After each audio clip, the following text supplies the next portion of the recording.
Welcome back. This is Gremlin. This is Kane. And episode 15. In total, but episode 5 for season 2. We're at the midway point of season 2. Crazy. Let's Talk Foreplay Podcast got real motion. Real motion. Something real cool motion. happened earlier too. Like literally before we came and we rocked up to the studio. Validation. Injected into my bloodstream. Vindication. I absolutely love it. We bumped into a ASMR. a fan. A fan. Yeah. A fan. Like it was super random. So we had lunch before we pulled up to the pod, just to reconnect, get in sync. And as we're leaving as we're leaving lunch, this guy stops us and he's like, "Yo, you guys are foreplay," and we were like. We were taken aback for a second. We were like, oh shit, people call us foreplay. And then he introduced us to his sister and he's like, yeah, these are like the dopest DJs that like in Cape Town. And we were like, finally someone recognized us for something that is not the podcast.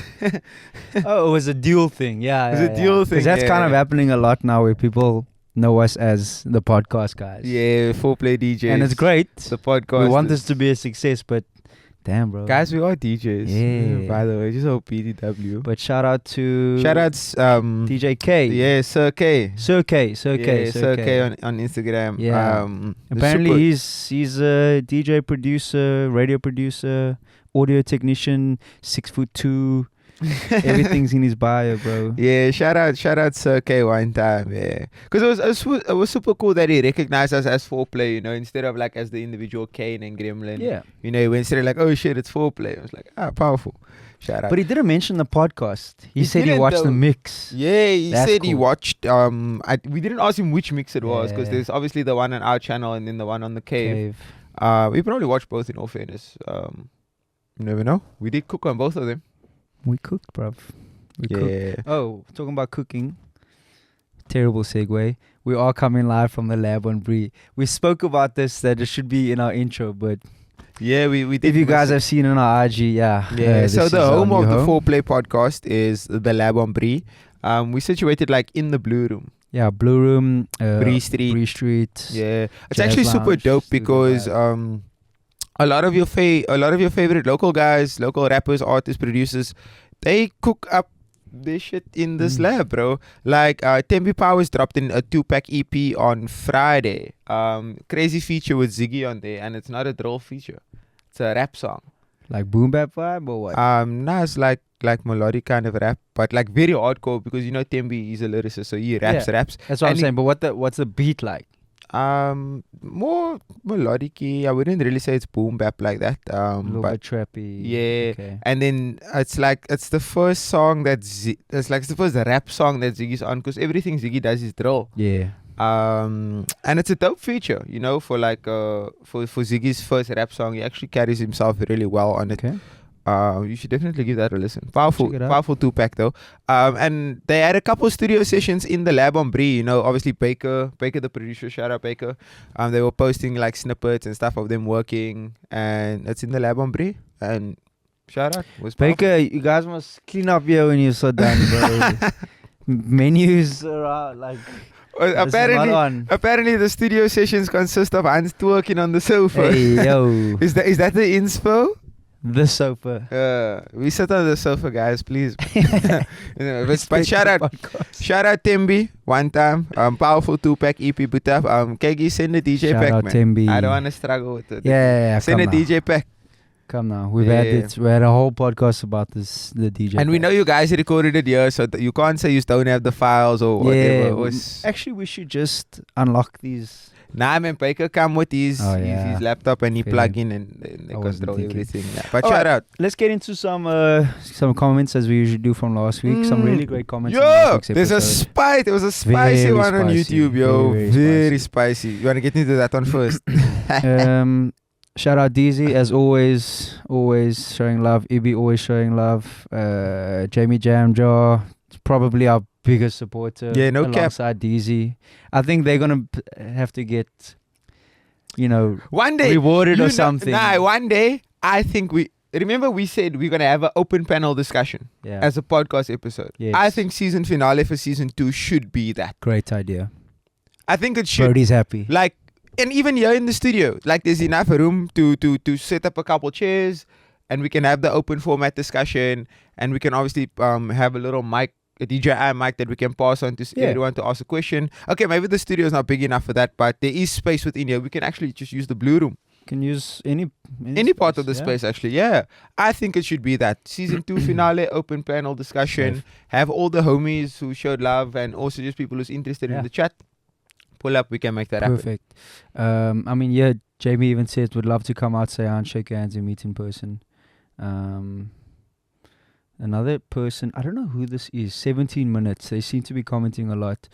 But being a DJ is by far harder than some people think. The craft of the art form is being diluted a lot with influences crossing over without understanding the core fundamentals. With that being said, I feel that some genres can be technically harder than other DJs, than others to DJ. Hip hop being one of them. With house and deep house, I feel knowing the music is important. It's more about the homework and the performance. True. Question for both Gremlin Kane. What is your favorite time slot to play and why? I have a couple. If we say that an event is running like a normal nightclub till 4 o'clock and opens at 9. From 9 to 4 a.m., my favorite window to play is 11, 12, 12, 1, 1, 2. 11 is a bit early for me. Nah, I don't mind that. I feel like anything after 2 becomes a little too late. Yeah. From 2 is last weekend I closed Destiny 3 to 4 and it was tough, bro. Yeah. Anything tough. Like that's why I say 11 to 12, 12 to 1 and 1 to 2. Yeah. That's a 3-hour window. And again it varies on the event, man. So like on a regular club night, that's the window I would prefer. When it comes to events, then I don't mind doing a 2 to 3.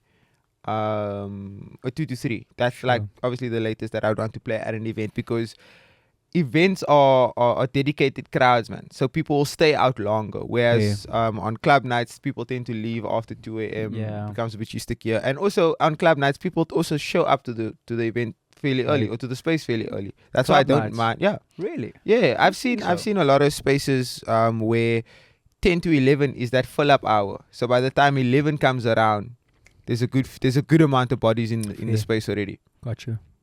So I think it would be more so for events, because there's more incentive to maybe come early. But also the thing is, there's an incentive to come early to clubs now also, because tables. You get a space to sit. First come first serve. Yeah. Because again, not all the tables are reserved. Saint Davido. Wait, There's someone doubled it, bro. They said 2 milli. You know what I loved about that? Each of the packages was basically a song title. Really? The most expensive package was called like Unavailable or some shit like that. I'm unavailable. They're great marketers. What's the most expensive one? The one after that's called Davido. It is 2 mil. Oh, you know what that is? And that's minimum spend, eh? So the minimum spend for the table is the prices that you saw on that. Also, someone sent us that on the foreplay page. Someone sent it to us on some. I need you guys to talk about this next week. They already know. But we also already know what they know what works now. They know that. Yeah, they know the publicity thing. Yeah, bro. to be fair, I'm not trying to give them airtime, bro. Yeah. They know they already. I know they watch the podcast. They were like, yeah, let's post this. They're gonna talk about it. Yeah, Saint is watching our podcast for sure. Hey man, shout out. I mean, they're doing the thing, bruh. What other places are getting Davido, Akon, etc. to there? Oh, he didn't come. Yeah, that was a. Was in Kanaal. But they're doing the shit, bro. They had Diplo there. Did you just say Akon was in Kanaal? That was the meme, bro. That is the meme that was going around. I didn't see that. That's hilarious. Like instead of performing at Saint. That's hilarious, bro. There was a really good comment. Really good comment. Sorry, before we get there, there's some shout outs for Brody as well. The mics, lekker intro, podcast getting better. We need to keep doing the timestamps. Yeah, so look, let me explain it. The timestamps is on me. The timestamps is on me. So what usually happens is that we get the pod from Brody on a Tuesday morning, afternoon, depending on when he's done, and then I usually will sit and watch the pod before, like while it's being uploaded to YouTube, so that I can mark the timestamp, so that when it does go live, the timestamps are already active. I had a hectic Tuesday, this past Tuesday.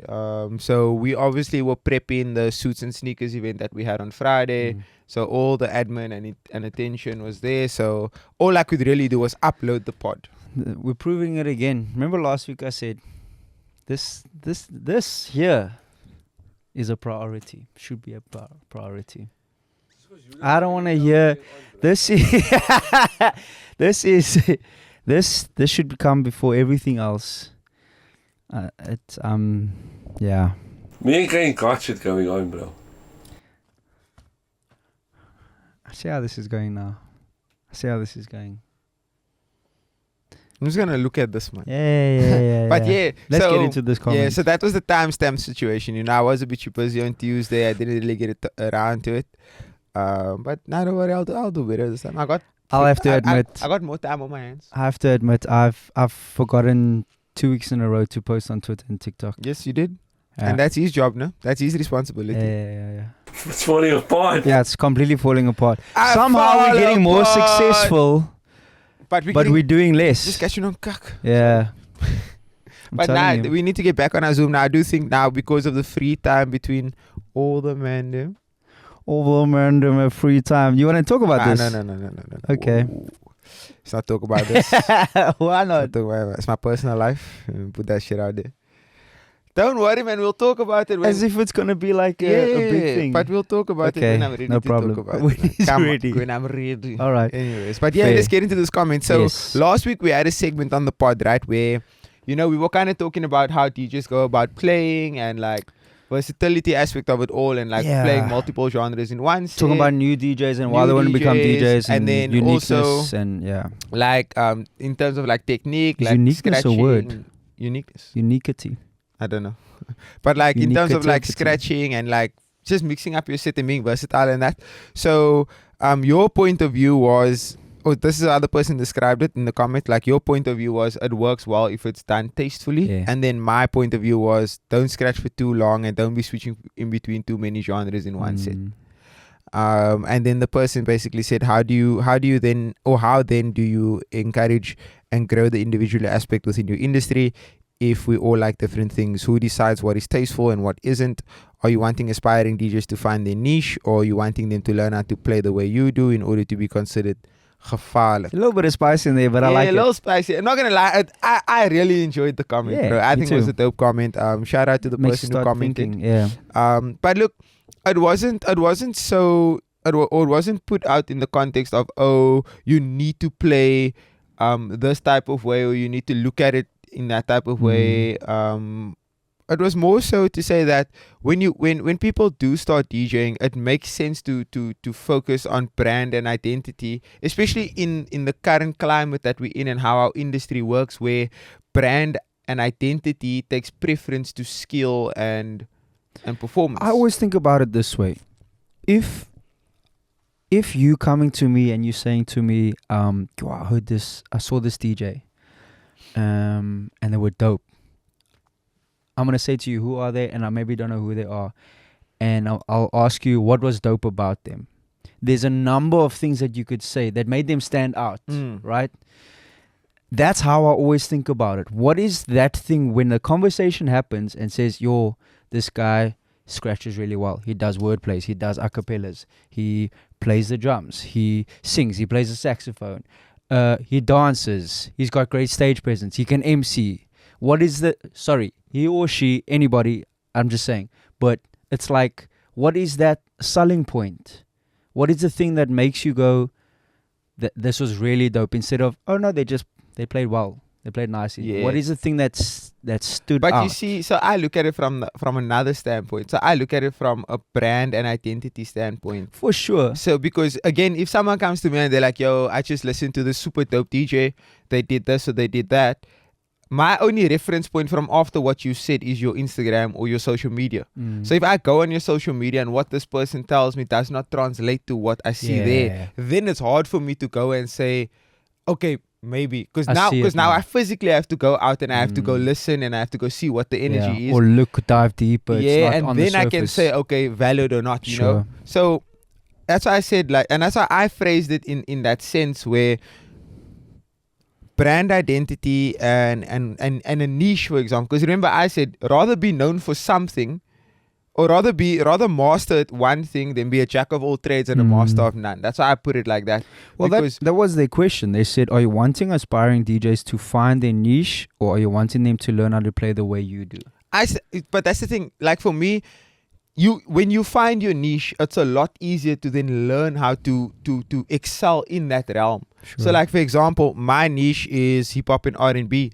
And when I solely focused on that, it was a lot easier for me to develop my new play style and to learn how to play the way I currently do. Whereas each genre has its own unique way of playing music. Like with house, you can do mashups. With deep house, you can focus on song selection. With hip hop and R&B, there's acapellas, there's scratching, there's wordplay, there's tone plays, there's all of these things. All these genres can you can do it with everything, things, yeah. But I'm saying, like, if you specifically looking at these genres, there's different types of techniques that you would tie to that one, you know. Like if you look at Kent is a really good house mashup, like one of the best. He's a hip hop DJ that plays house. Yeah. So he does a lot of mashups and whatever. So it's easier for you to find a genre that you want to specialize in and then learn the best techniques in that genre.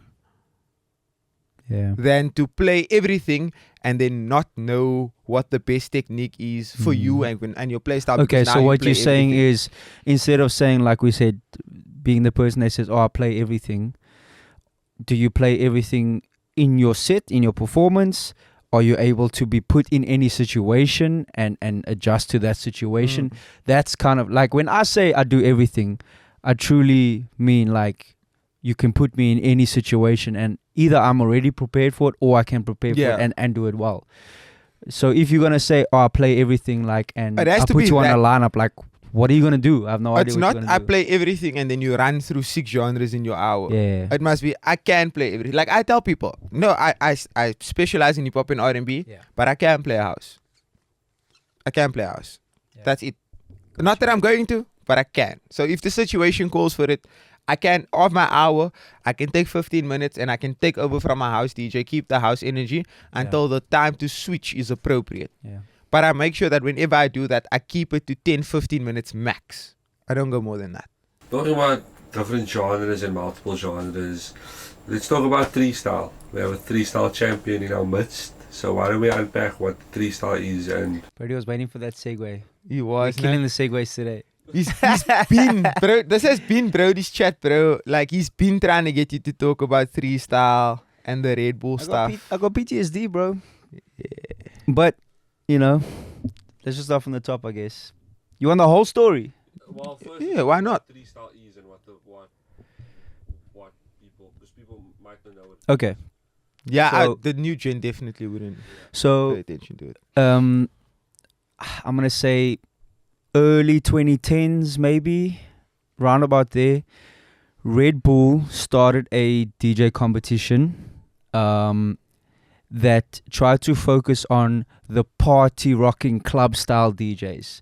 So DMC is a competition that has been around forever, that is solely focused on extremely technical DJing. Like, it's a competition for DJs by DJs. The everyday person probably won't even care about it, you know. But they thought, let's do a competition that is for everyday people that they can understand, and that's how it started, right? Started in, I want to say, Canada/USA, and then grew every year till eventually it became a global thing, and it just became for me, that was like the thing that was my DMC for my generation. That was like, so some of my favorite DJs are 3style DJs, 3style champions, and that's when I started getting into it like heavily. And it progressed so much further than just DJing and playing multiple genres of music, because 3style was the concept of playing more than three or more different genres of music. And when we say 3 different genres, it don't mean deep house, electro house, Afro house. We mean hip hop to gqom to drum and bass to whatever the case may be, right? And it just became a gigantic thing that I fell in love with. So when I was doing UCT Radio 2016, they started they had come to South Africa already before for the national championships. That eventually South Africa would be part of the global competition. So the setup was that they go to every country that they select and do national qualifiers, and the winner of every country goes to the world finals and then competes to be a genuine like a World Cup sort of vibe, right? Qualifying round. Yeah, exactly. And this became at the stage where I was interested in it, it became so prestigious that people looked at the Red Bull champion of the world as the DJ champion of the world. They had the DMC side, but then they looked at this other side where there's club DJs and let's say commercial DJs as the champions of the world. So I was like, this is crazy. Like, I've always been about competition and battling and with every aspect of my life. So I was like, let me try this shit out. 2016, they do a university version of it, which worked really well in universities, in colleges in America, and worked like super well. So they said, let's bring it to South Africa. Did that shit, won the Cape Town leg, went to Joburg, lost the final, some bullshit there, whatever. Absolute bullshit, bro. And Wait, that was 2017. 2016. 2016. Yeah. Silly nonsense, bro. My man was licking the decks, bro, and he won. Yeah, it was PTSD. Trauma. The next year, I entered the Durban. actual thing. The actual, not the university version, the worldwide version. It's 2017. I didn't qualify. The next year, 2018. the next year I qualified. So you do a 5-minute entry video, and then the judges worldwide select out of all the entries around the world who your top 5 are for the country. Then those top 5 for the country go to the national finals. So the first year I made it through, yeah. So for everybody viewing, it's 5 minutes to showcase Impress. 3 styles. Yes. But not only that, you need to meet certain criteria. So it needs to Yeah. be technicality, Yeah. song choice, etc. Yeah. So the judging criteria were obviously technicality. So that being actual mixing technique, scratching, blending, just clean mixing, song selection, crowd reaction, which counted for the least, which is the thing that I love the most, because you couldn't win just on the crowd if you were a favorite. And obviously having to play 3 or more genres, and creativity, as being as creative and dope as possible. So that was the criteria. You do your 5-minute submission. If they fuck with it, you're selected to be the national person to go and rep your city or whatever the case may be. And 2018, I go to Durban. I end up coming 3rd, but I was proud of myself. I was like, cool, this is dope. But then after that, I thought to myself, nah, I can really, really make it. By this time, we had the Cut, who went to the world finals. He's a DJ from Joburg to represent South Africa. We had Ryan. Ryan was in Russia in 2018. Not Russia. Russia? Where was this? Are you sure it wasn't Russia? No, I was supposed to go to Russia. Oh, you were supposed to go, yeah. Where was this? I can't remember. I remember it was a cold place, a super cold place. Yeah. He made it to the grand finale. So the world finals, obviously, I think it's maybe 32 DJs or 16 DJs at the world finals from every country, and then it whittles down. He made it to the final night where he could compete to become the champion world of the world, yeah. And I can't remember who won that year, but Ryan put us on the map big time. Like big time, because then they started looking at South Africa as like, shit, these guys can really DJ, and I mean, he's our best representative for that shit. So the year that I lost in Durban, Amit Shah won from Durban as well. Shout out to Durban DJs, crazy, all of them nuts. He went over. He didn't do as well as Ryan, but he did do well. But the competition is so high, bro. Like, it's nuts. But just to be there, the experience. I mean, you're chilling with Jazzy Jeff and, people like that. Like, genuine legends. And these are groups of people that like DJ Reddy D. This is his friend circle. These are people that he could just go up to me like, you've been out, he's your family. Yeah, bro, So like, he's in that esteemed class. Like, we're He's a talking grandmaster, about, bro. yeah, we're talking about if you are a soccer player, you go into the World Finals and you're chilling for weeks in workshops, going out to eat, going with Messi, Ronaldo, Yeah. you name it, bro. That's the comparison. The GOATs. Like, it That's does the not get comparison. better than it. It doesn't get bigger. And we're not talking about Tiesto and Martin Garrix and fuck that shit. We're talking about DJs, like the GOATs of DJs. So Not producers. I'm saying, like, this is my dream, bro. I'm 28 or something at the time, 27. This is right before COVID.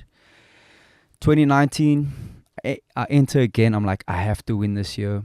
I enter, make it through, and then they said they're coming to Cape Town. I was like, this is my time. I lost in Joburg, lost in Durban. I have to win in Cape Town. Third time lucky. It has to happen. If it doesn't happen now, Chai. I have to, whatever. Then, I don't even know if you guys know this. They changed it to Joburg. Before that happened, they changed it. And I was like, fuck, bro. Like, damn. Then they changed it back to Cape Town. I was like, thank God. Okay, cool. Wait, why did it change? I have no idea, bro. Damn. Maybe a venue thing or... Oh. Yeah. Oh, yeah. Yeah, so I was like, you know what? When I was in Joburg, a guy from Joburg won the finals. I'm not saying that that's the reason why they won, but it helps. When I was in advantage, when I was in Durban, when Ryan won, it was in Joburg. To be fair, you could have been in Durban or Joburg. Yeah. When it was in Durban, Amit won, and I was just thinking, like, this could just be the one little thing, even if it's a confidence That just pushes you thing. over the edge. Just to know that you have 50 people in the crowd that are there for you only, it just gives you, like, A push. because that shit is nerve-wracking, bro. Like, you have no idea how nerve-wracking that shit is. You've prepped a set every day of your life for months, bro. Yours was about 3 or 4 months. Probably. Months and months, every single day you are tweaking it. I had Delucia and Maka recording stuff for my set, like doing voiceover stuff, like reimagining lyrics. Denzel was helping me with stuff. I think Jono was helping me at a stage. Willie, I asked for some stuff, like played it to people, asked, like, so many back and forths. And then you finally have your 15 minutes together. Then you have to practice it and perfect it. And then while you've perfected it, you're like, nah, this needs to change. Because you're getting bored of it yourself. Now you start adding more and more and more. Bruh, the night of the competition, we're staying up the road at, what's this hotel on the corner of Bree? Nah, what's this one? Yeah. The Hyatt. No, I know what you're talking about. Is it Fire and Ice or something? Nah, they used to do sip and chill, yeah. Anyway.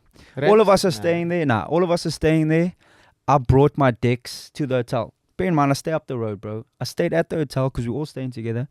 Brought my decks. Practicing in the hotel the night before. Night of. I'm saying like half an hour before we have to leave. I'm still practicing my routine, bro. Damn.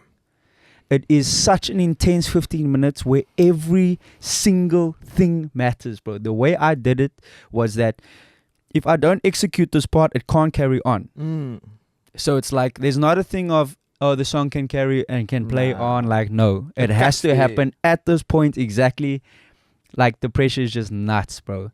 And eventually we get to the venue, looking dope, excited. Everybody's out. And yeah, bro, just... There were still technical things that I switched off my turntable halfway during a juggle, like, because the play button is like the start and stop button is right next to this off switch, and the off switch is the on and off switch is circular. So it's not a pressing down. If you knock it like this, so when you're scratching, your hand can turn it. So I actually turned my turntable off without noticing, and I'm like, what the fuck is going on? Just carried on, managed to make it happen. Finish the set.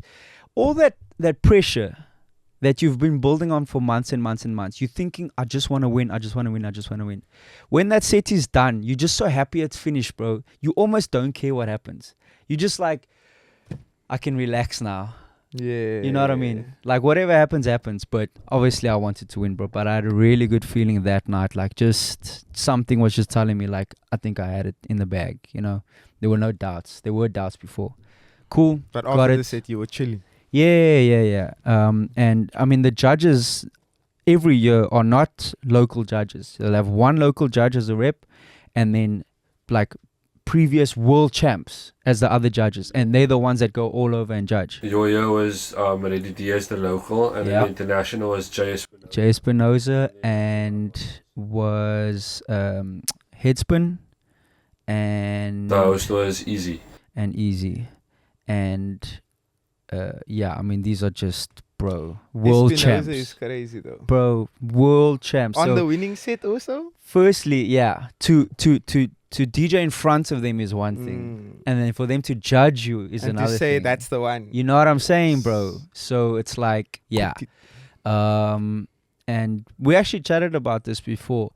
I genuinely don't think that was my best 3style set. Nah, it wasn't. But it was the most, for me, I think it was the most sentimental. I had a lot of meaning behind it. I spoke about like GBV. I spoke about, load shedding. Not necessarily elections, but GBV, load shedding, stuff like that. I just thought, let me just send a message more than just I can play. DJ. Yeah. I will say it's not your best set, because I actually heard a story that one of the judges, when they wrote your name on the score sheet, somebody asked one of the judges, "Are you sure about this?" And he was like, "I'm 100% sure. I didn't get it wrong." And they submitted the vote. So there was also a feeling from some of the officials that maybe it wasn't your best set, but I was there that day. I heard like all the sets that happened, and yours definitely stood out because everybody did the same thing. Well, that's the thing. You got guys playing, for instance, you know, Sister Bettina and Be Faithful, and it's like these judges, bro, they're going around the world judging. You know, like they're not trying to hear the same shit that they've heard over and over again. And that's also my thinking that goes into it, right? So, yeah. Anyway, win the competition, dream comes true. I'm like, sharp, going to the World Finals, Russia. This is December 2019, the shit happens. And March 2020, COVID hits. Go. Yeah. So Fuck COVID-19. that's my story. It's done, man. We're sitting in a legacy Red Bull studio in Cape Town, and it is no longer. So Red Bull have completely just abandoned music worldwide. Shut down studios. Red Bull 3style shut down. Just it's gone. To be fair, they haven't necessarily shut down music as a whole. They do this thing now called 64 bars. Yeah, okay, but I mean, we're saying like 64 bars is a dope concept. yeah, it's super dope, Super bro. dope But concept. dude, we're talking about a competition that lasted Generations. 10 years, bro. I think that was the 10th year. I could be wrong. I think that was the 10th year of the World Finals. Damn. So yeah, bro, it's I still get asked to this day what's happening with 3style. Are you still going over? Are they gonna do another one? Are they, you know? I think there is a room for it now. There is a platform for it now where we need someone to reinvent that aspect of DJing. We don't have. Oh, you have a question? No, I was stating. Oh, we don't have any platform as prestigious as something like that validates you as a DJ. Yeah. You know, everything gets validated these days. You can win an award for the best producer. You can win an award for the best album. But You can start You can start DJ awards, industry awards. Nah, Did you see that shit? I saw bro? that shit. But there's genuinely nothing that validates you from a commercial standpoint as a DJ. You know, you cling as a DJ, you cling onto a prestigious booking. Yeah. Afro Nation, Yeah. Daisies. Yeah. You know, you cling onto something like that. Bro, to that's the thing validate. that genuinely took my career from here to here overnight. Because now it's like there is a tangible official validation that says you are the champion. You Of your beat country. of your country, and you know it's a fact. Yeah. You know, globally recognized. Yeah. So It wasn't opinion based. it's a reference was, point. Yeah. If someone asks who's the reigning champion in South Africa, Yeah. But we're talking about this was 5 years ago, bro. Isn't that a trip? I think it's a It trip. feels like the other day, bruh. This shit was That is a 5 trip. years ago. And if I'm being completely honest with you guys, like, it's my biggest achievement in my career. It's the thing I worked hardest for. I just wish that it carried on. I wish that I could have actually gone and competed worldwide and got that experience, number one. But it feels like that's something that people know me as, and I love that.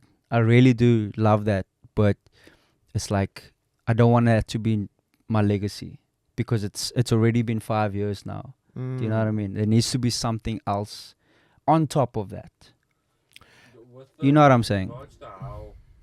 Do you think there's a space for battle DJing? Because Yes. is there a pool of DJs that can compete that's not from your generation, that's from Kane's generation? Because think about how technical these competitions are. How many boxes you have to tick. You don't need 40 guys, bro. You need 10. You need 10 that are willing to enter. Do you have those 10? We don't know, bro. We genuinely don't know because they don't. There's nothing for them to come out. There's nothing for them to come out. Yeah, you must understand. they might be at home and not getting any gigs. Yeah, and we they're better only than know- all of us, bro. We Who only know knows? what we see on social media. Yeah, You could be one of the most talented DJs and have no no pool. social media Yeah. presence. You have no outside presence. Yeah, But if something, exactly. yeah, but if you get presented with an opportunity like this, where it's like, oh, record yourself for 5 minutes in front of a camera. Anybody can do that these days in the comfort of their own home. Yeah, even more so. The only challenge that might arise is when it comes to, okay, you've been selected, now you have to do this in front of 200-300 people. Yeah, And 6 judges. yeah. Then that becomes a challenge that they would have to overcome. But you're not going to find these people if you don't open up the platform. Yeah. True. I think that's something that they would need to bring back. You know, the challenge is with everything is money. 3style got to such a big point where there was millions. I would imagine millions being thrown into it, because imagine this: you're flying judges all across the world, putting on qualifiers all across the world. We're talking maybe, I could be wrong, it's either 32 or 16 countries every year, holding a world final, flying every single person and crew and staff, millions going into this, bro. Can we Do you think it became unsustainable? I don't know, bro. Because, like, remember, you Bruh, also looking at when it. the last year, it was at its peak. It was at its absolute peak, bro. Everybody was tuned into the Red Bull 3-style champs. That even people like would book you for gigs, and they would MC you as he's about to perform at the Red Bull 3-style Final. Yeah. Because you have to also look at it from like an event standpoint, man. Like, were they making money? But it's not an event, that's the thing, it's a competition. It's a competition, yeah, but even then as a competition, you as a brand, you also get something out of it. Like, for example, there's a local club in Cape Town who does DJ competitions every so often, right? And one of the criteria on the DJ competition is obviously to fill a guest list. Yeah. But the point of filling the guest list is not so that there's a space or that the space is full and that there's a noise. The point of the guest list is also to put money back into the club. So people are going to be there. They're going to buy drinks. They're going to spend money at the bar. So essentially, that DJ competition, they make money back by the bar. I get that, but you're talking about an independent, club in the southern suburbs compared to a global, organization like Red Bull. Yeah, but still, I'm sure they still look at it from a similar standpoint, where it's like, are we making like Money. if we spend 100 million to get to just host the world finals and get all the DJs in and whatever, but what are we getting back? Like, I remember watching something about Red Bull specifically. Red Bull makes no money from the events. The events and everything they pour money into is basically non-profit, bro. They still only make their money from sales. Sales is what keeps them alive. Sales of Red Bull. So them doing a DJ competition or a kite flying competition or Box cart. all of that shit, bro. That shit's all free. They're making their money from sales still. That is where their profit comes from. So, I genuinely, like, it was just COVID, bro. And I think once COVID hit and they maybe saw the benefit or the strength in, the big thing I saw that they started putting effort and money into was gaming. And that kind of felt like gaming replaced music in terms of their budget and energy. That would make a lot of sense though, because gaming had a gaming streaming, YouTube had a ridiculous rise. COVID, bro. During Coco. Yeah. Like Coco. a Crazy. ridiculous rise, bro. Like everything started taking off, social media content. Like everything became a lot less about the real world. Yeah. During that time period. Exactly. So yeah, I mean, there's definitely an opening worldwide for a big thing like this. A big I do competition. think so, bro. And I think it would be so. very healthy for DJing as a whole. Yeah, because again, it does boil down to what is the validation for DJs, you know? Like, we need something prestigious to kind of turn back to and be like, damn, I did that or I achieved that, you know? Like, Yeah. Bro, like, And with the same concept and the same motivating factor being, we're trying to find talent and expose the world to talent. We're not trying to just make money. We're not trying to... We're not putting you on because you got the hottest No. single out right now. Your validation is going to come from the fact that the people that have chosen to judge or whatever the case may be see you as a DJ and you are a good DJ and that's it. Yeah. You might not have any social media presence. You might not have brought one person to the event. But because you are dope, you deserve attention. Yeah. That's what it should be. There's way too many competitions that are focused on popularity marketing. That's No, not the because point. to be fair- And those spaces, they work for a reason, for that purpose, Mm. you know. But that's not the purpose of a DJ competition. Yeah, because a DJ competition should be based off what you can bring on the decks. You and know. talking about prestigious bookings, we went at was it yesterday? No, it was the day before. Was it Friday? Mm-hmm. Friday we spoke about. I saw Waffles' gig guide. Oh, wireless. Waffles is playing wireless in the UK, bro. And that makes sense, bro. UK has, outside of Africa, UK is the biggest consumer of Amapiano. Nah, besides the point though. Besides the You point. think so, UK? Put it into perspective. For real? Put it into perspective. This is wireless, bro. Yeah, it's gigantic, bro. That's a biggest festival in the UK. That's Apart on par, from if not slightly. what's that other thing? Carnival. No. That huge. US one. No, man. In the UK, they have a gigantic festival, Glastonbury. Oh yeah, Glastonbury. Yeah. That's like But like I'm saying, stupid. wireless is on par with that thing in like America. a Coachella sort of Like a vibe, but Coachella, not yeah. that big, but yeah, But it's wireless is massive. either way, bro. it's gigantic. Like, yeah. When you look at the crowd for wireless, You're it's like tired, Brody. it's like half. It looks like half of the world is there. Yeah. I like that's insane, bro. Gemma was telling me about this yesterday.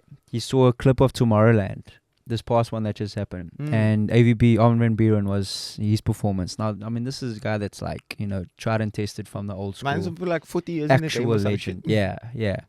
And I think they said there were like 400,000 people at his set.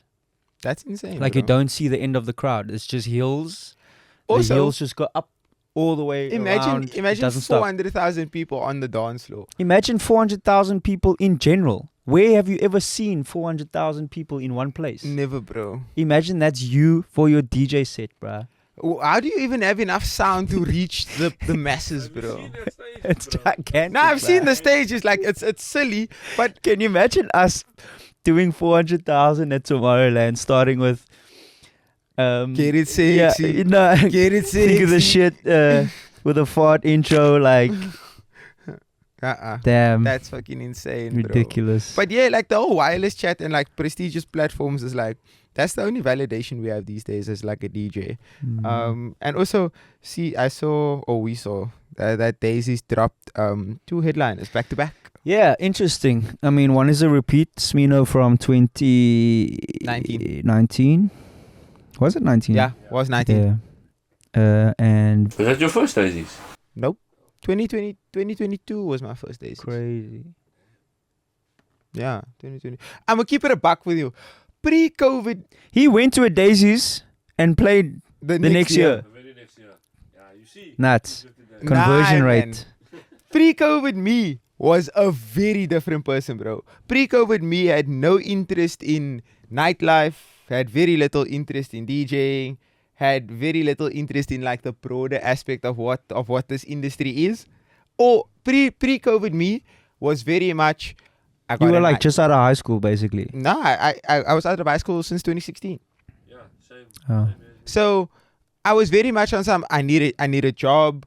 I need to look after my mom. I need to make sure that things are cozy at home and set up. Like I put a lot of my own aspirations aside the moment I left high school, so that I could set up for like my life at home and make sure that my mom and everyone is cool and Sure. that we live in cozy and comfortable. Yeah. You know. And then obviously, then COVID hits. But before COVID even hits, I go through. I got into. And I'm talking about this on the podcast, and it's something I don't really like to talk about, but fuck it, I'll talk about it. So 2019, I'm on a high. 2019, I'm on a high. I just landed a corporate job in the field that I wanted to be in. You know, I'm making 5 figures. Making 5 figures as a 19, turning 20-year-old, bro. Yeah. At that point in time, I'm up right now. I buy myself a car. My mom's sorted. Can you imagine him driving? You said he has his license. I couldn't even.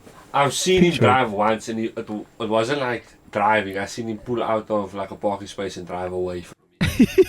That's it. But yeah, so I'm up. I have a car. My mom's cozy. She's comfortable. We Yeah. live in comfortable. And you're like 20 years old. I'm 19, turning 20. I Yeah. basically bought the car as like a birthday present for myself. Love it. So, yeah. And now, obviously, my head is inflated. I think I'm the man. Physically, you had an afro. Nah, not even. Oh. This was pre-afro also. What was your hair? I used to have Before braids or I used to have afro? a low fade. Yeah, because you have to have a low fade for school or something like that. You can't have braids or afro. Do you know what was crazy, bruh? Okay, it's not really crazy. But at my school, white guys couldn't have faders, bruh.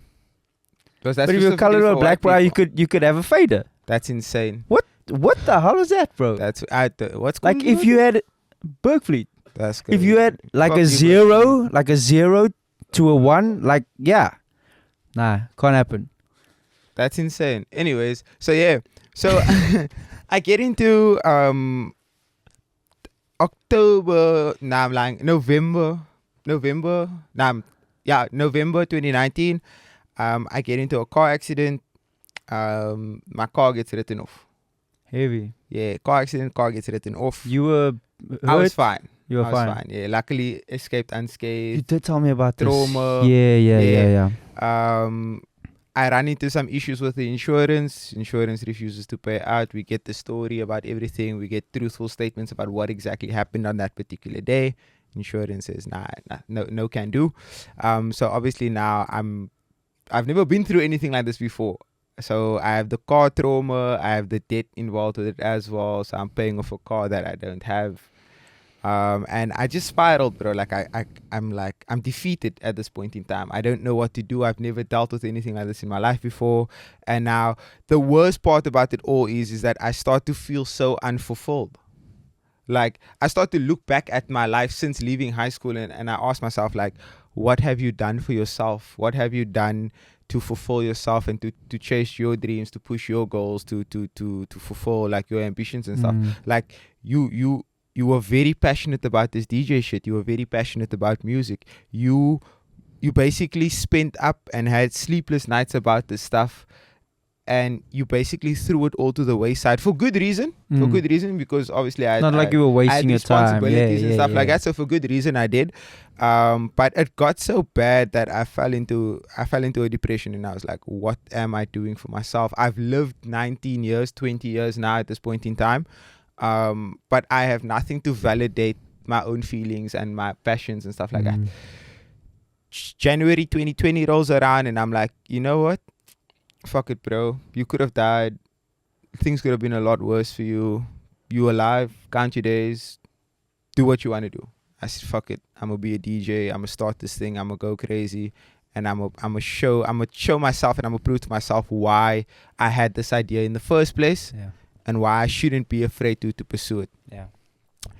Mind you, this is just before COVID hits also. Yeah. So January decide comes. to become a DJ January 2 comes, months before COVID. I launch.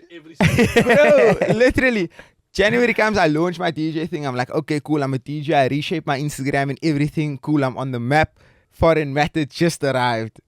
Okay. February comes around. I get my first 2 gigs. One is paid, one is free. March comes around. I booked like 4 gigs for the month already. I'm like, fuck it. I'm so on. Let's I'm go. about to go crazy. I got 4 gigs lined up for March. It was mid-March. They say, nah, lockdown, Buddha. Everything closed. Back into my depression. I'm like, I'm like, does the universe hate me? I just started this. I just decided to fulfill my passions and to pursue something. And now everything is shut down. So I had 2 options.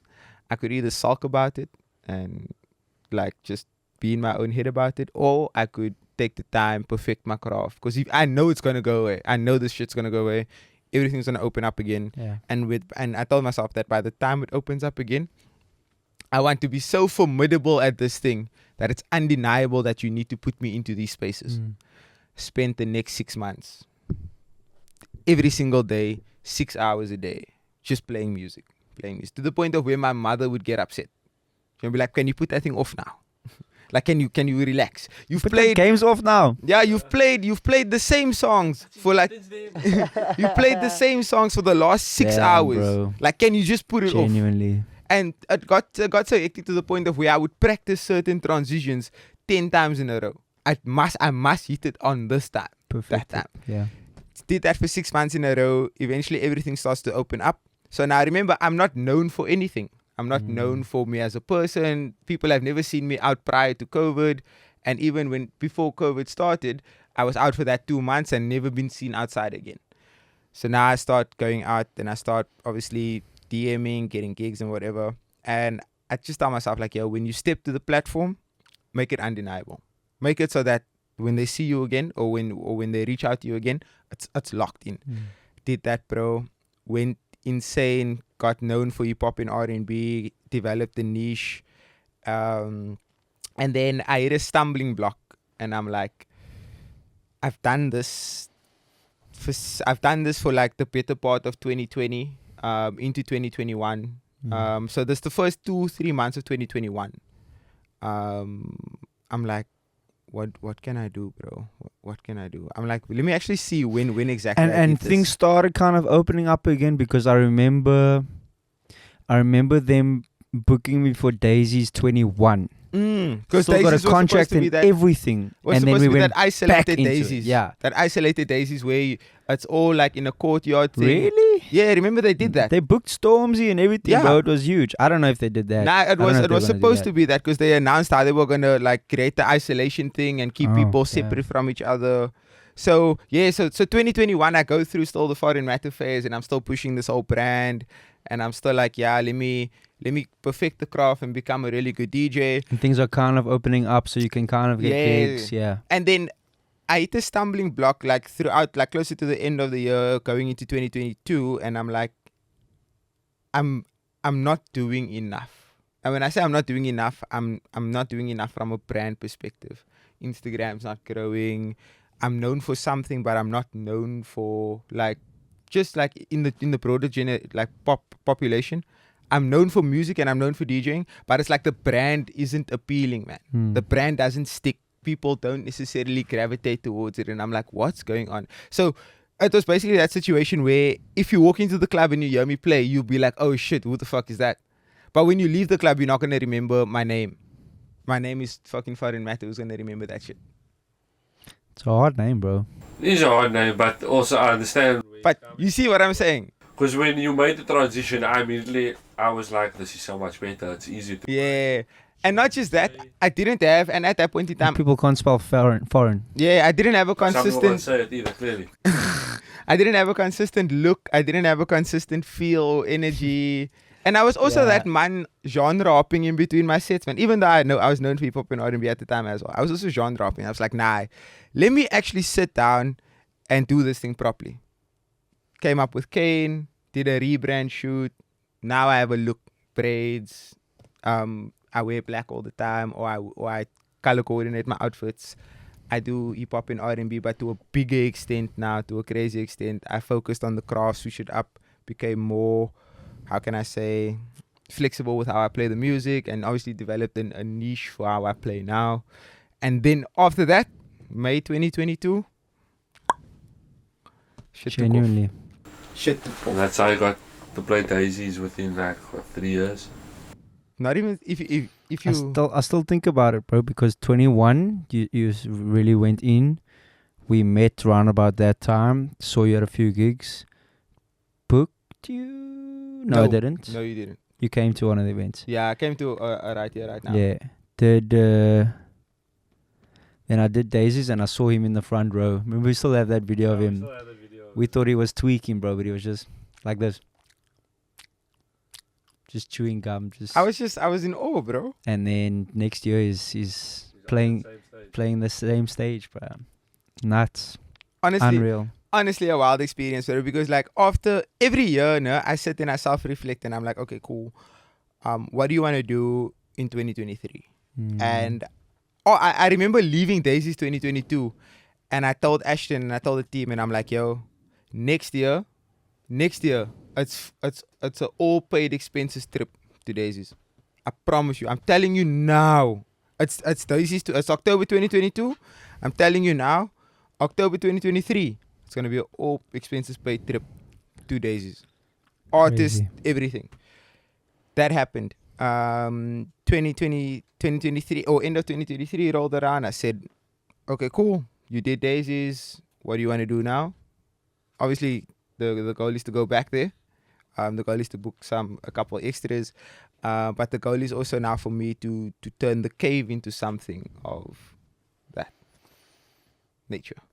You played 23. Yeah. You played 22. Okay. I was super confused for a second, bro. I was like, what year is it? It's 2024. Yeah, I was just super confused now.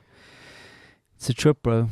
It's honestly so insane, bro. Like just that whole experience, and like it's a crazy rise, and definitely something that I didn't expect to achieve in such a short space of time. Because again, like you look at these prestigious platforms and you kind of set a goal for yourself, man. Like when I started this thing, I wasn't able to tell myself like, yo, in 2023 you'd be at South Africa's biggest festival. It's nuts. You see, like you take it chunk by chunk by chunk. Even when I got the text for Daisies and they were like, yo, we've seen what you've done and we want to give you the platform. But I was still in disbelief. I was still like I even remember phoning you. I was like, bro, it's 3 weeks to go. This guy's an asshole, bro. I did an activation for Daisies last year, let's say mid last year or something. Wasn't mid last year. A little bit later. Yeah. And we're talking about who are they booking? Are they gonna book any guys? Why aren't they da da da da da da? And he's in the conversation with me. He's like, yeah, I don't know why who are they looking for? And this asshole had the contract signed already that he was performing. They didn't even tell me. We're going and I'm introducing him to the people of Daisies. I'm hyping him up to the people that do the bookings. I'm like, this is Kane. You gotta book him, dope DJ, whatever. It was already done. Yeah, it's an asshole, bro. Nah, that was funny though. Look, it was obviously something that I kept very close to my chest, man. Like, of course. At that point in time, it was only myself. You took that NDA seriously, bro.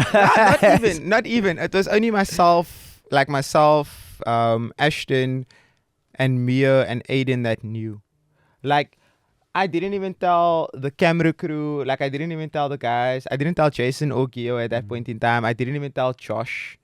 No one, bro. Like, we literally kept it amongst the four of us for solid 2 months, because I got the text in August. August, September, October, November, and Daisies was pushed back to November. I got the text in August, and for that 2 months, bro, I just kept it to myself. And then obviously the whole pushback happens, and I'm like, oh shit, what's going on? And then I get the reevaluated contract where it says, okay, cool, the date is now moved. And then there I was like, okay, cool, fuck it, I might as well just start telling people about it. And because then it got hectic. Yeah. Because now people are asking me. And people are asking me almost like they know I'm on. It's like it's undeniable. People know. Like, people would text me and say and ask me, what day and what time. Yeah. What stage? Yeah. I just got my tickets. When Yeah, are you playing? what day and what time. And I'm like, why would you ask me this? They haven't dropped my poster. Expectation. Yeah. Yeah, they didn't drop my poster. Because They it's like, didn't- why wouldn't you be? Yeah, on? they didn't put my name on the lineup or anything. And they're like, no, what day, what time? We know. Just tell us what day, what time. And it was also at the time where Bongs got announced. Because he got announced alongside Kurt April. Because they were also like two of the up and coming Cape Town stunts. And it was like dope. And when Bongs got announced, it got even worse. Because then now people were basically harassing me in the DMs. Like, okay, when? What day, what time? Yeah. And I can't say a damn thing. I can't say, yes, I know my day, I know my time. Yeah. I have to wait until something drops and then It's a public made. Yeah. I'm scared of the NDAs, bro, True. it's an NDA. Yeah. and then they dropped the full lineup poster. But I wasn't even aware of it at the time when they dropped it. And I started getting story mentions. I'm like, oh. And I click on it and it's like, I knew it. You didn't want to tell us. we know what's happening now. We know The it's on secret, Friday the and secret's all of out. it. And then I'm like, fuck it. And then I posted my own individual poster. Obviously the whole thank you for the support and whatever. And I'm here now. See you guys on Friday. I wish they gave you a better slot, bro. I'm not gonna lie. Damn. Not gonna lie. I was not disheartened by my slot time. No, for sure. I was not, bro. I opened the stage. It was 4 to 5. But it was also just before sunset.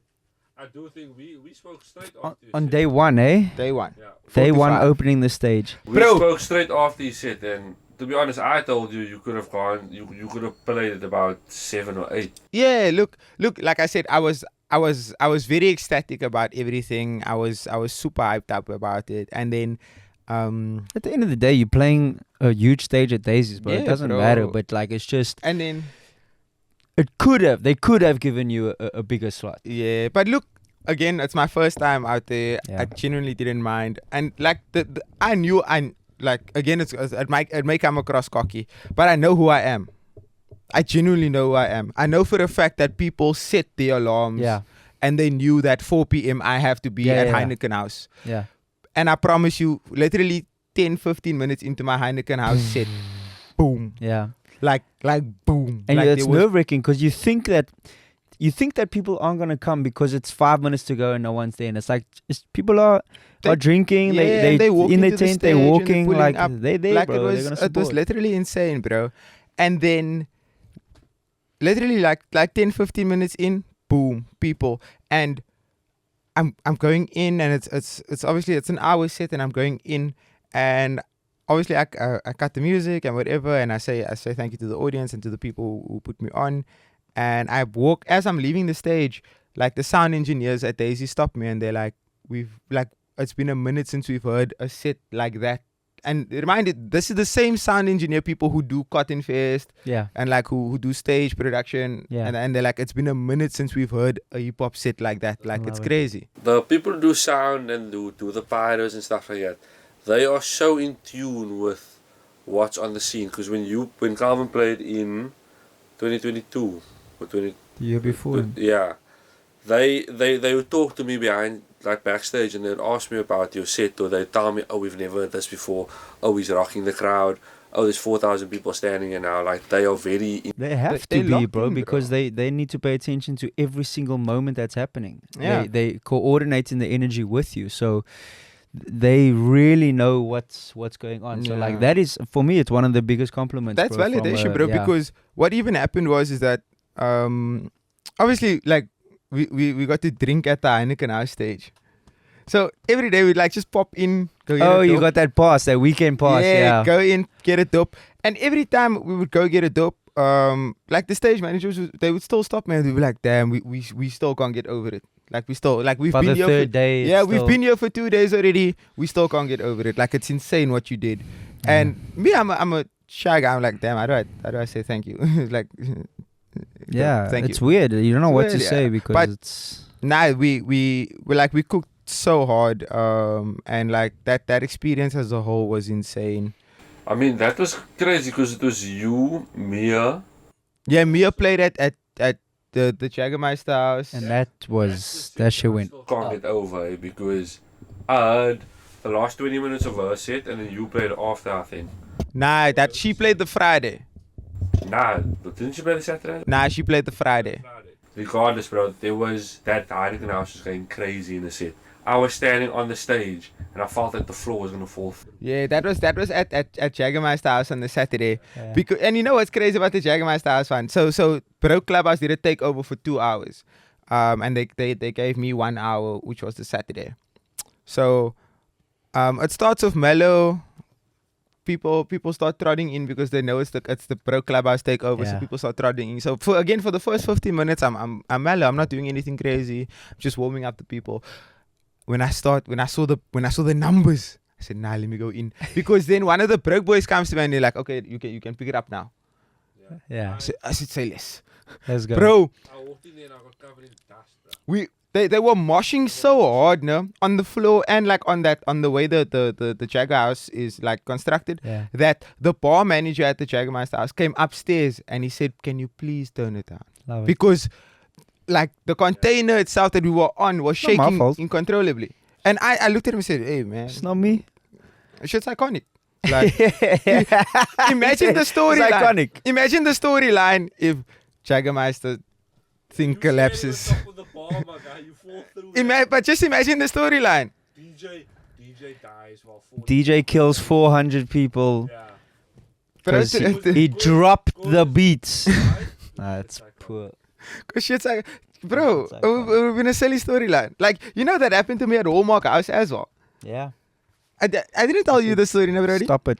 I You're played gonna at Hallmark collapse the floor. House. My first time in Joburg. I played at Hallmark House. No, I'm lying. The second time in Joburg. Played at Hallmark House. So obviously, we moved in the set, and I play XXX Tentacion's "Look at Me." Remind you, I've been there for like 2.5 hours already. I listen to the sets. It's good sets, very mellow, nothing too crazy. Like no hard trap just yet, man. So I already have my game plan. I'm gonna go in there, hard trap. It's a prime event also in Joburg, the first prime event in Joburg at that time. And I'm like, nah, fuck it, I'm gonna go in hard. I go in hard, and the floor is shaking, bro. And mind you, a couple years prior, Bas was in SA at the Hallmark House as well. And Bas was in SA. Bas, you know Bas. Oh shit, you're being a fucking puss. Anyways, but so you was there, and then they broke the floor at Hallmark House. Oh, it actually broke. It actually oh, broke. so There were was a clip of very the floor cautious. like going in. So obviously And this now, is a top floor of like top floor of what, Hallmark like House. 20 stories? Yeah, it's That a massive building's fucking massive, building, bro. So now obviously that's happening, and the floor is starting to shake uncontrollably, and people are jumping everywhere, and They're everything is nervous. shaking, and it starts to like reach the bar section, and the bar manager steps in. He turns the master off. He literally walks. He turns the master off. It's like, we can't have that here. Please turn it down. I'm looking around, and people are looking at him, and they're like, no, we can't have that here. He tells people, please calm down, breathe, relax. So we put the master Look at back me. on. Fuck with me. Silence. Put the master back on, and then I started playing like R&B, more rappy, hip hop. I was like, damn, took my moment to shine. So I had 2 opportunities to break a floor, and neither of them panned out. Yo. Getting booked for Daisies this year. Any news? Can you talk, or did you sign an NDA? Ask no questions, there no lies.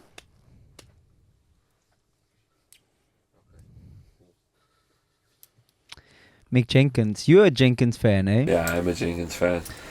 I listened to him in probably 2015. What's his like hits? Very melodic rapper. No, I know, like what is. I know him. I know his music, but I can't tell you like what's the draw card like. My favorite songs are not his hits. Like, it's really like For sure, I get you. underground stuff. He's an underground rapper, to be Yeah. even though he's been doing it for Look, a lot of years. I can't judge. I don't know anything about Mick Jenkins. It's Very- obviously a name, like we Yeah. know he is. Very That's interested to go listen, beginning though. of it, yeah. Listen and find out. Yeah, the Smino one is, I know, Smino one's a bit weird, because obviously it was there in 2019, but 2019 more so as a supported act, and now he's like one of the main stage I don't know, acts. bro. I think he was. It seemed like he was. He was main stage. Yeah, Is it? it seemed like Earth Gang was supporting him. Oh, Whereas for me, Earth Gang is arguably a bigger act than Smino. Yeah. I mean, but that's because I like. It's like in terms of Dreamville, under Cole, it's like Bass, well, JID, Bass, Earth Gang, And then like. Smino, yeah, those guys. Shout out to the homies watching, subscribing. We did hit 500 subs, which is a massive milestone. The count keeps going up. Thank you for the love and support you showed on the previous As episode. That shit always. was dope. And yeah, thank you for watching this weekend's episode as well. Also, my birthday is next Sunday. I will be taking any monetary donations, for I am now a full-time creative. Peace. Oh, community, 17th of June. You can't just talk out loud. Oh. They know you're there, I promise you. Anyways, Just promote it. Do some playing. but yeah, we will Community be live 17th at of June. Community 17th First paid June. gig. We're getting paid, so it will actually be good. Yeah, Old Biscuit Mall, Yeah. be there or be square. Terrible. That's really gonna make people want to come. Yeah. Look, but again, What thank else? you guys for What watching. else? and What else? What else? subscribing. Any good gigs coming up your side? Anything? My birthday. Next My- week is Kane's Yeah, birthday. June the 9th is my birthday. Shout out. We're gonna be hungover because Brody and I are at a bachelor party. It's Kane's birthday, so next week episode. Maybe we should just get super drunk for next week's episode. And just be That here could for be sake. fun. Yeah. Promote alcoholism. And that's the end of the podcast. Yeah, that's the episode. Peace. Like, comment, Are you ready? Oh. subscribe. No. Okay. Professional setup here. Yeah. Like, comment, subscribe. Thank you for watching the Foreplay Podcast live from the Lab On Bree. Have a good day. Have a good weekend. Stay safe. Love. Love. Nice one. Are we done? Babe, I love you. You're my everything. I'm your main bitch. Fuck Hey, with the hey. ring. Baby, we go together. Yeah, we go together. It's Kane's favorite song. Yeah, Actually, yeah. I think Sexy Red is your favorite artist, bro. Yeah, no cap. Like right now, I listen to Sexy Red a lot. You actively listen to it. You Yeah. are thought, eh? He's genuinely a thought, bro.